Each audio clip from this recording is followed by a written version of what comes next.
आपण पाहत आहात सर्वसामान्य जनतेचा आवाज म्हणजेच योग न्यूज। बातमी अचूक व योग्य। नेपाळ सीमेलगतचा सराईत गुन्हेगार लासलगाव पोलिसांच्या ताब्यात। विंचूरमध्ये दुकान फोडून लाखोंचा ऐवज लंपास।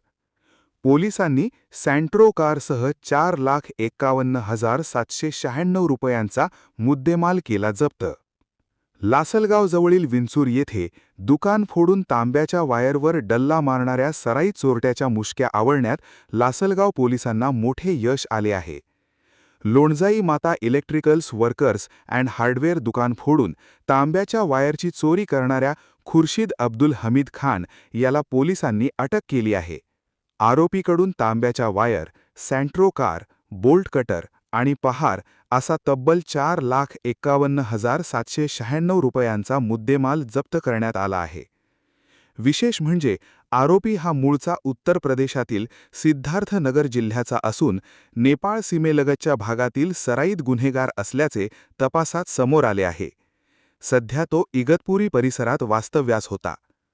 खुर्शीद अब्दुल हमीद खान याच्या विरुद्ध विविध पोलीस ठाण्यांमध्ये दुकानफोडी, घरफोडी आणि चोरीचे गुन्हे दाखल असल्याची माहिती पोलिसांनी दिली आहे। त्यामुळे लासलगाव पोलिसांच्या या कारवाईमुळे चोरीच्या आणखी घटनांचा छडा लागण्याची शक्यता निर्माण झाली आहे। निफाड न्यायालयाने आरोपीला 21 ऑगस्टपर्यंत पोलीस कोठडी सुनावली आहे आणि पोलीस अधिक तपास करत आहेत। आरोपीकडून आणखी गुन्ह्यांची उकल होण्याची शक्यता पोलिसांनी व्यक्त केली आहे। Machhindra Salunkhe, bureau report, Vinchur.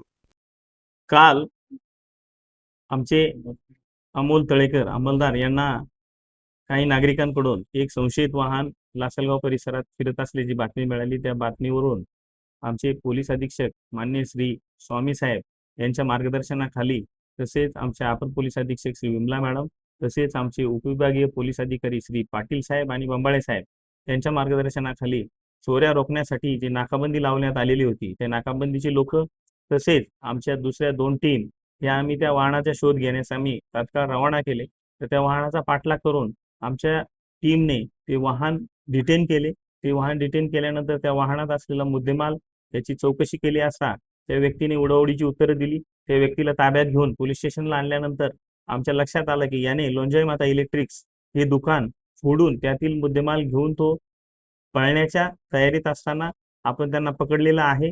त्याची माहिती डिटेल चेकिंग केल्यानंतर त्याच्यावरती अशा प्रकारचे दुकान फोडीचे इतरही पोलीस स्टेशनला 12 गुन्हे दाखल असल्याची माहिती आपल्याला मिळाली। तसेच त्याचे 12 ते 13 गुन्ह्यांमध्ये तो अद्याप तो फरार असल्याची माहिती आपल्याला मिळालेली आहे।